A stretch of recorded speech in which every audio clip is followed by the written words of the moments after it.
Good morning, Bay Life Church. We are so glad that you're here. God is at work, and hopefully you've sensed that already in our time together.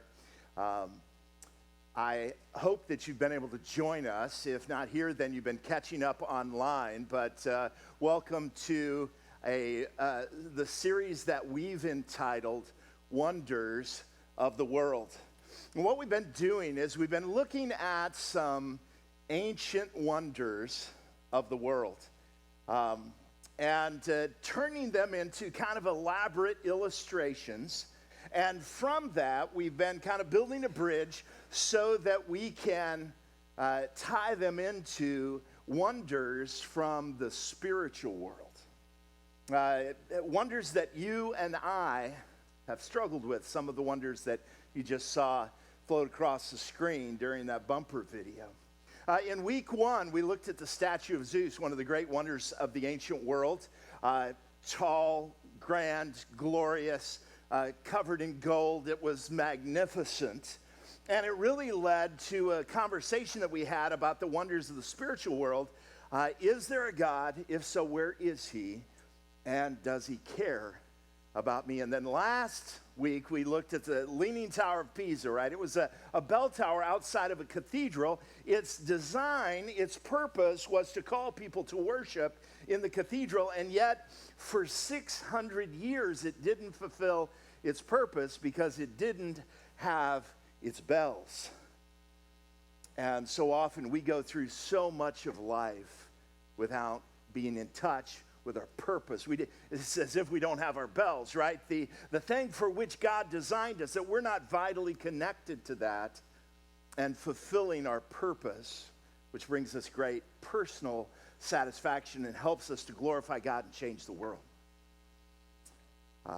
Today, the wonder of the world is a little different. It's more personal, it's a little emotional, and for our illustration from the ancient world, I want to talk about a wall. There have been a lot of walls in the world. There have been controversial walls like the one at our southern border that we've all been arguing about as a country for the last 6 years. There are infamous walls like the one that led President Reagan to say, "Mr. Gorbachev, tear down this wall." Right? It was the Berlin Wall that separated East and West Berlin for more than 50 years. Well, I want to talk about the Great Wall, right? The Great Wall that went from Xinhai Pass in the northeastern part of China. It went all the way across 9 provinces, 100 counties. Now, when we think county, we think Baldwin County, which I think is the largest landmass county in the state of Alabama.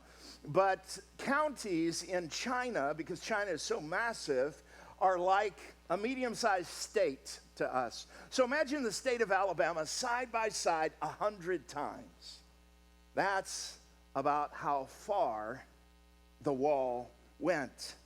It covered more than 4,000 miles. At intervals on the wall, there were fighting towers where soldiers could retreat to. If that part of the wall was under attack, they would retreat to the fighting tower. And inside the fighting tower, there were these defensive mechanisms and weaponry to defend the Great Wall of China. Well, it was a great wall that came at great cost. I mean, it was great cost financially. It was great cost in time. It took them 3 centuries to construct the Great Wall. But the greatest price of all that was paid was the price in human life. You see, there were conscripts or slaves that were sent to build the wall, and for 300 years there were slaves working on the wall, and hundreds of thousands of them died in the process. They died from privation, they died from starvation, they died from attack, they died from disease, which has led many historians to refer to the Great Wall of China as the longest cemetery in the world. Hundreds of thousands of lives were the cost of building the wall. Well, the Great Wall that came at great cost experienced a great loss. It was defeated. It was overwhelmed. You see, the wall was built to separate north and south. It was built to keep the Manchu army out of southern China, which was where the Ming Dynasty ruled. So, how did the Manchus defeat the wall? Did they scale it? Did they use battering rams? Did they use trebuchets? Did they set it on fire? What did they do to defeat this 4,000-mile long wall? They bribed one guy. And a wall that took 3 centuries to build was defeated in 3 days. 3 days. All because one guy, a captain of the guard named Wu Zhangwei, they put some money in his pocket to look the other way. And the Manchu army was so massive, it took them 3 days to get all their soldiers and horses and military equipment through the one gate, the first gate that was built up in the northeast. And they came in and made short order of the Ming Dynasty, which is why the Ming Dynasty became the Jing Dynasty, when the Manchurian army came through one gate in a 4,000-mile long wall. Now think about that. Think about the prospect of building a wall 4,000 miles long. We think the wall along our southern border is long. Think about this, from New York to LA to Seattle. That's how long the Great Wall of China is. And it was built for a single reason: to prevent harm from the armies in the north, to keep them from sending raiding parties over, and to keep them from bringing an army south. It was because of a perceived hurt that they went to the trouble of building a wall 4,000 miles long, and they felt that it was going to protect them from all harm. It was going to protect them from their enemies. But as it turns out, a 4,000-mile long wall is only as strong as the character of its weakest soldier. It's crazy. The wall would be defeated. You know, when I think about the way that we choose to live our life, I think one of the great wonders of the world that we keep running into is the wonder about, why do I feel so alone? Why do I not have any friends? Is it possible to find authentic community? So many of you have walked through the doors of this church for the very first time. You took that bold step for that purpose, to try to find relationship, to find friends, to find people with whom you could build an authentic community. And yet, so often, 35 years of pastoral ministry, and so often people who walk through the door into the counseling office have built these great walls around their hearts to protect them from past hurt, to protect them from perceived future hurt.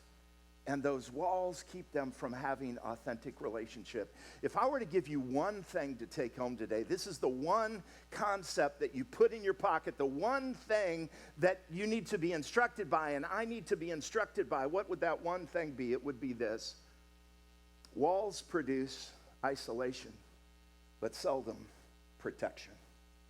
Walls produce isolation, but seldom protection. You see, so often we live our lives behind these walls that we've built high and wide around us to protect us from past hurts, because we went through at some point a broken relationship, the pain of a divorce. We got fired from a job. We were left behind by a lover. Whatever it was, there was some relational pain, and we built great walls all around our heart. And there we are on the lonely side of the wall. And here is the wonder: of our soul, right? This is what we're wondering. Why am I so lonely? Why don't I have any real friends? Maybe you would ask it this way. Why don't I have authentic community?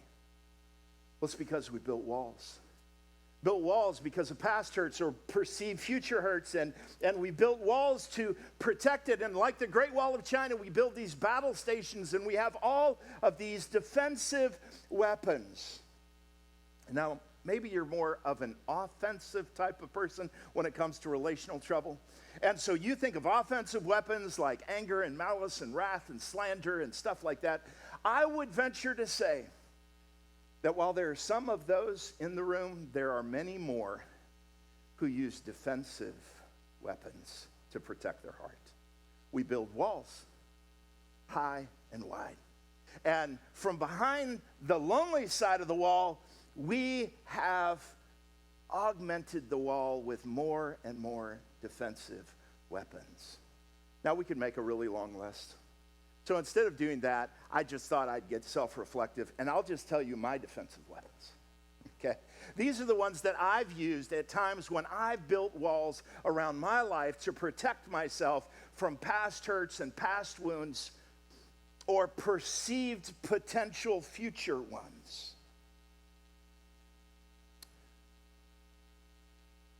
I don't know what your defensive weapons are. Maybe you'll resonate with some of mine.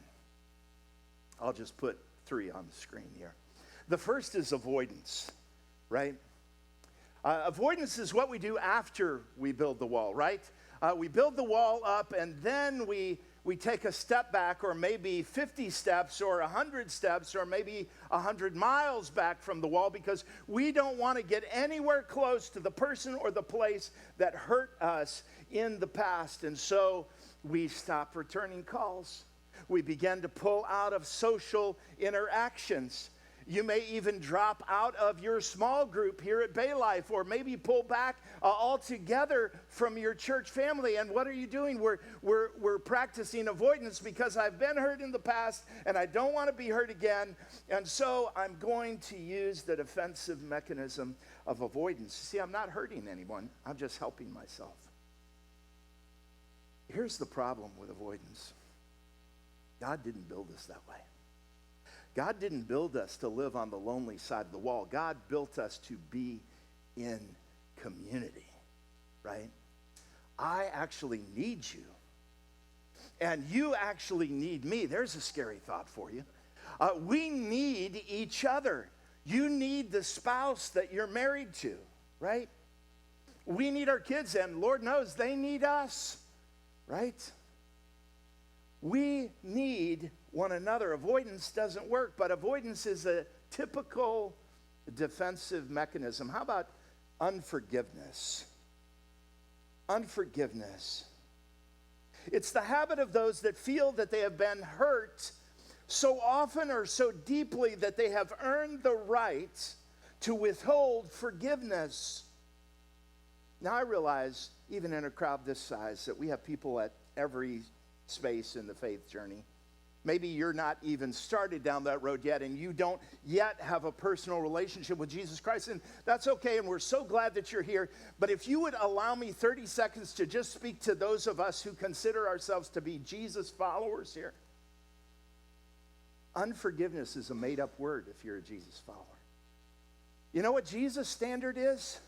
Jesus' standard for forgiveness is 70 times 7, right? You know what he was saying when he told that to Peter? He was saying, you're to forgive until there's nothing left to forgive.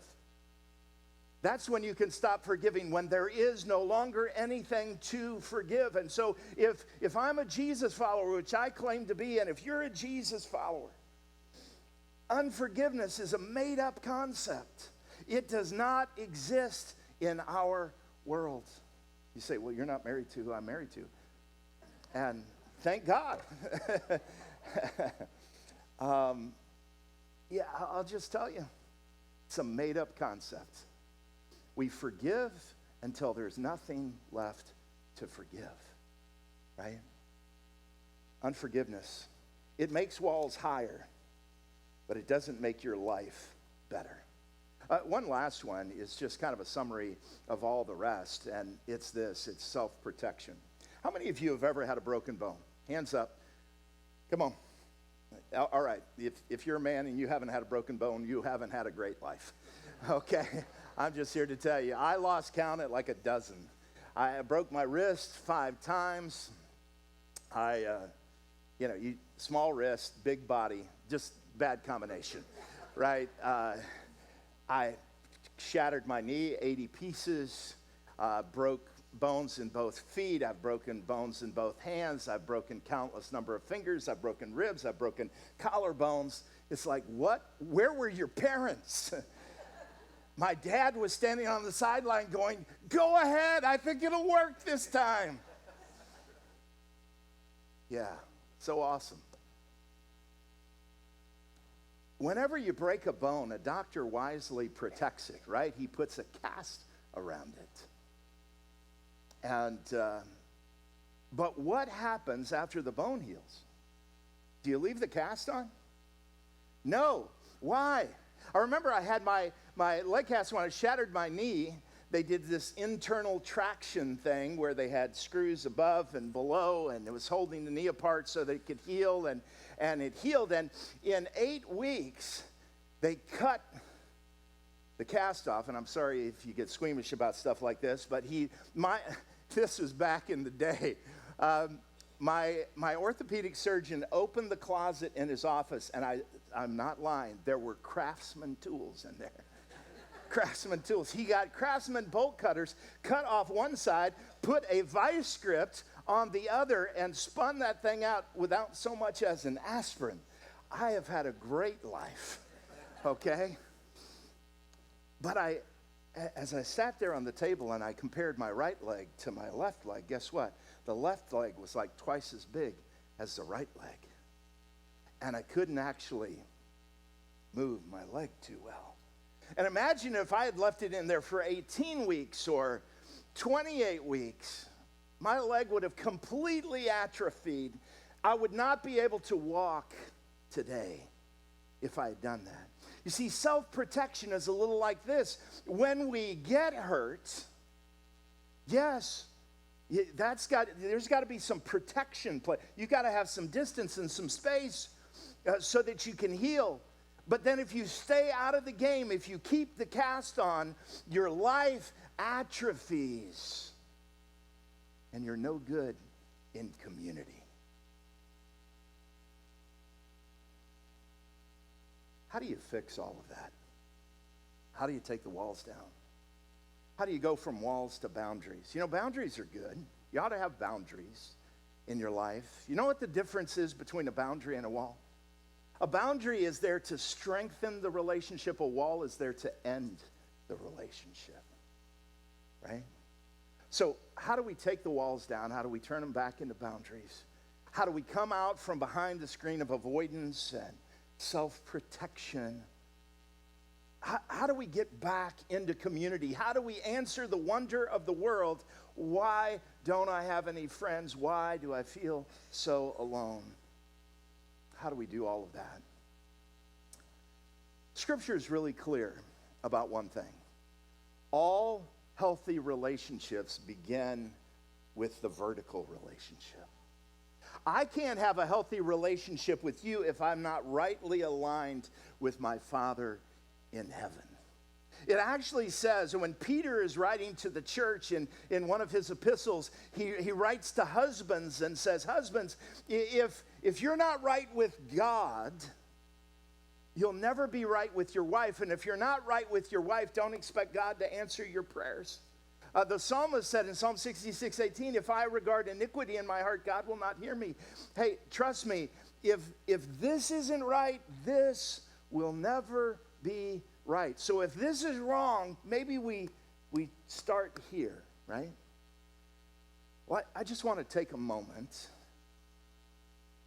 to talk to those who may not have yet begun a relationship with God. You see, what we know to be true of all of us, everyone who's ever lived on the planet, is we all have a broken relationship with God. That's how we come into the world. And Scripture says all have sinned. We've all fallen short of God's holy standard. And guess what? It created a relational gap that was so big that you and I could not bridge it. We can't make it right. We broke it. We can't fix it.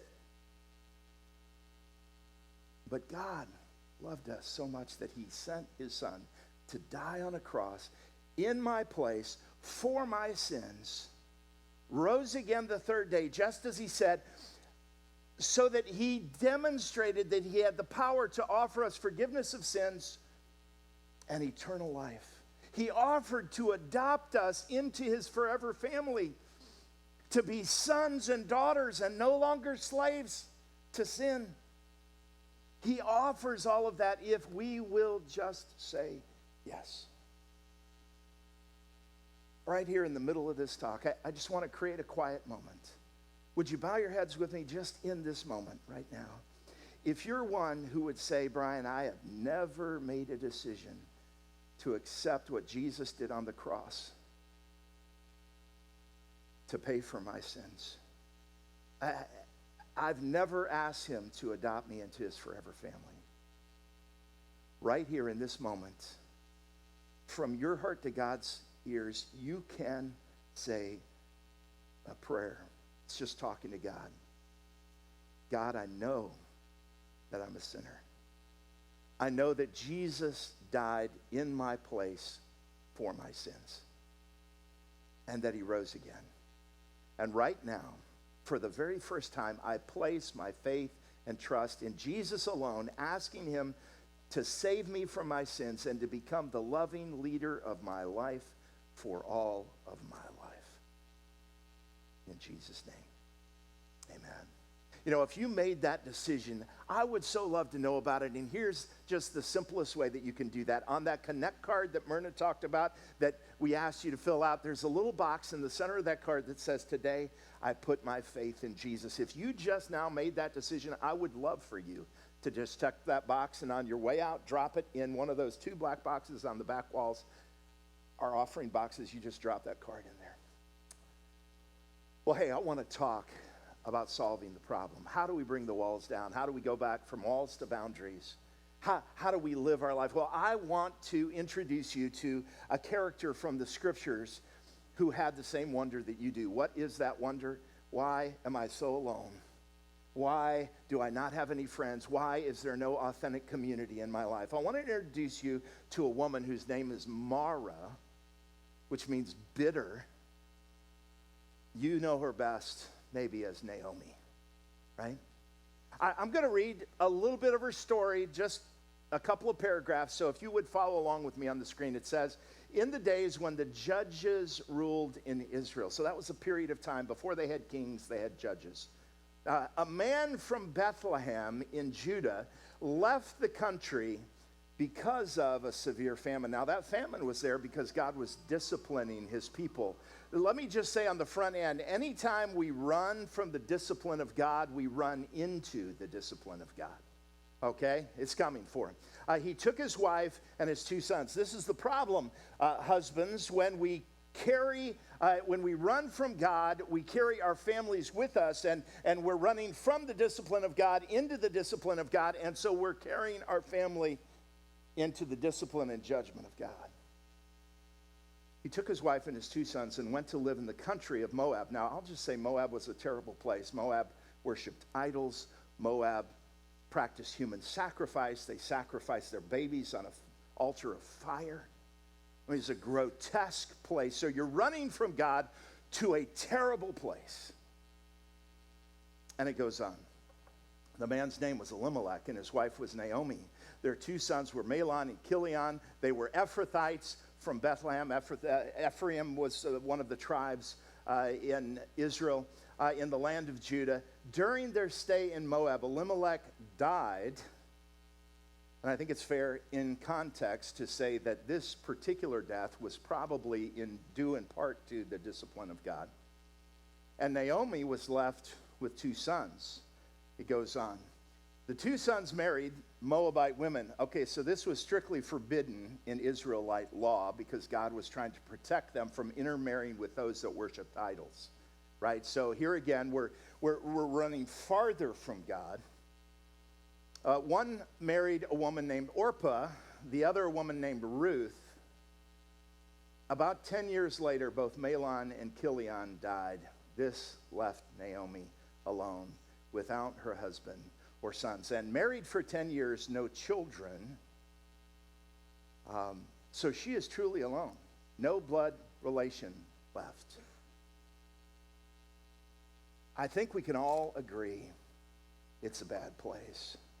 Let's go back to the text. It says this, then Naomi heard in Moab, the Lord had blessed his people. So what has happened is a cycle of discipline. God has disciplined his people. They have repented. God has blessed his people. That's how. But if we don't wait, if we don't learn what we're supposed to learn from the discipline, we get judgment.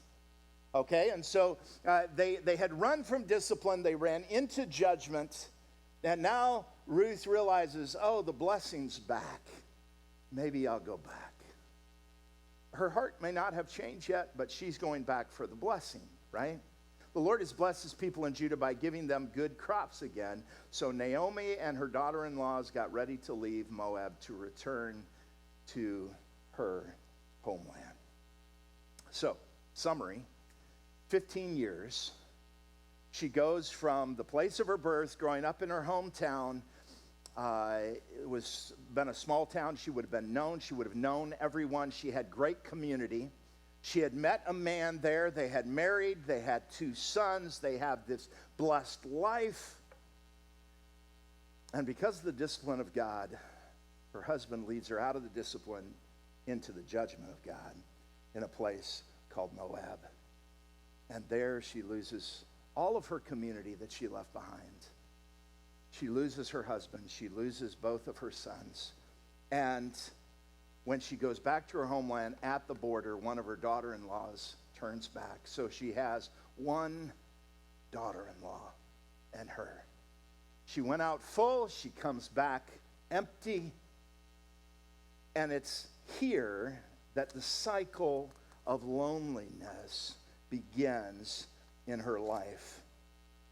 There is what I will call a process of disengagement. People don't go from full of community to lonely, from having friends to no friends all at once. There tends to be a process of disengagement. It begins when I look around and realize, at least in this moment, I am alone. In verse 5, it actually uses that word. It says Naomi looks around and she says, I am alone. Now, let me just say, there are times in our lives when we're going to look around and we're going to say, I think I'm alone in this moment. Okay? Maybe when you leave home for the first time and you go to college and you don't know anyone there and you've left all your friends behind and you look around and you say, I'm alone. There's nothing wrong with being alone. It's what we do with alone, right? Maybe you come out of the other side of a broken relationship or a broken marriage, or you move from a different job, or you relocate to a different location, and you left all your friends back in Atlanta or back in Chicago or back in Detroit or Houston or whatever city, San Francisco. We had like 8 cities represented in first-time guests here in the last 2 weeks. So wherever you came from, you left something back there, and you may look around and go, man, I think I'm alone. There's nothing wrong with being alone. It's what we do with alone that matters. Are we leaning into our relationship with God and saying, God, please put people in my life? So many of you came to church looking for community. Awesome. You're doing the right thing with alone, right? But Naomi doesn't do the right thing with alone. And so we get to verse 11, and we see that she's kind of broken inside. So she's traveling, and these 2 daughter-in-laws are coming along, and she's trying to discourage them. That's what alone people do. They discourage others. And the little community she's had, she's trying to run off. And she said, why are you still hanging around? Turn back, my daughters. Why will you go with me? Have I yet sons in my womb that they would become your husbands? There was the thing called the kinsman redeemer, that if one of her sons had married a woman, didn't raise up an heir, and he dies, that the next available son would marry her to raise up an heir to his older brother. And Naomi's simply saying, all my sons are dead. Why are you even hanging around me? Why would anyone want to? This is the attitude of someone doing the wrong thing with alone, right? And then alone goes to brokenness, and from brokenness it goes to bitterness. Look in verse 20. She said to them, do not call me Naomi, call me Mara, for the Almighty has dealt very bitterly with me. See, she is blaming God for her problems. No, you ran from discipline into judgment, and then you blame God for the judgment, right?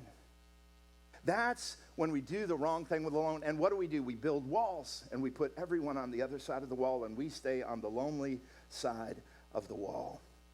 So I want to ask a question that Ruth had to ask. It's this. Will we do what is necessary to re-engage in community, or will we choose to live behind our great wall? What's she going to do with alone? What's she going to do with alone? The rest of the story is so compelling. I wish I had time to go into all of it, but let's sum it up in one word. Redemption took place. You know what redemption is? It's when something is redeemed, when something is bought back, when something has worth attributed to it that is not inherent within it. Did you get that? Worth attributed to it that is not inherent within it. This is what Jesus did for us. There was nothing valuable. It says our righteousness is as filthy rags, but Jesus gave his life, which was of infinite value, in order to transfer worth to us that we did not have inherent within us. We were redeemed. Naomi's family, her whole family, was redeemed. The legacy was saved. How? Because of a redeemer. His name was Boaz. He's a picture of Jesus who would come. And Boaz comes. He's a much older man. He had no reason to intervene. No reason. He's older. He's got his legacy in place. But he sees this woman working in the field and realizes that she's related to Naomi, who is related to him. And he understood the concept of kinsman redeemer. And he knew all of Naomi's sons were dead. And so he went down, he talked to the justice of the peace, and he checked the records and the lineage, and he said, I guess I'm the closest relative. He didn't have to do that. He didn't have to intervene. He didn't have to redeem. But he did, and he redeemed. He marries Ruth, and he begins a family with her. And catch this, a very, very wealthy man who raised up an heir, not to inherit his name and his wealth, but to raise up an heir to inherit his wealth for her family. He imputed value and worth that was not inherent within her. He redeemed her. And what happens next is just incredible. If you'll come out from behind the wall, this is what could happen. Restoration happens once redemption has taken place. God restores. There's a famous verse in Scripture that says he'll restore what the locusts have eaten. What kind of a crazy verse is that? Think of a plague of locusts. Diane and I were down at the bay, and I guess it's the season. We called them Georgia thumpers when I grew up on the border of Georgia, whatever. They're like grasshoppers, like this big. So think of that. Now think of millions and millions of them descending on a field of corn and destroying it, eating it down to the ground. That's what it looks like when a swarm of locusts comes in. It just destroys everything. And maybe for you that was, your relationship with your parents. Maybe it was a broken relationship with a spouse. Maybe it was you getting fired from a job that you had invested 20 years in. I don't know what it was. Whatever the locust took, do you know God could restore all of that? He could give it back if we come out from behind the wall, if we take the risk to re-engage community instead of hiding behind our great wall. Let me just tell you 3 quick things and we're done. 3 things that God restored to Naomi, not just to Ruth, but to Naomi. First of all, he gave her back her purpose. Without purpose, we are pretty worthless in the world. We have to have purpose, right? Gave her back her purpose. Look in verse 13. It says, so Boaz took Ruth, and she became his wife, and he went into her, and the Lord gave her conception, and she bore a son. Say, how does that provide purpose for Naomi? Isn't it interesting that God includes, verse 15, let's go to that. This is her friends sitting around saying, may this child restore your youth and care for you in your old age, for he is the son of your daughter-in-law, who loves you so much and who has been better to you than 7 sons. It said that she would become the nurse to that little baby, the caretaker. Whatever your grandma name is, that's what she was now. She had purpose restored. Secondly, this is so cool, productivity. She had a job again. She had something to do. Look in verse 16.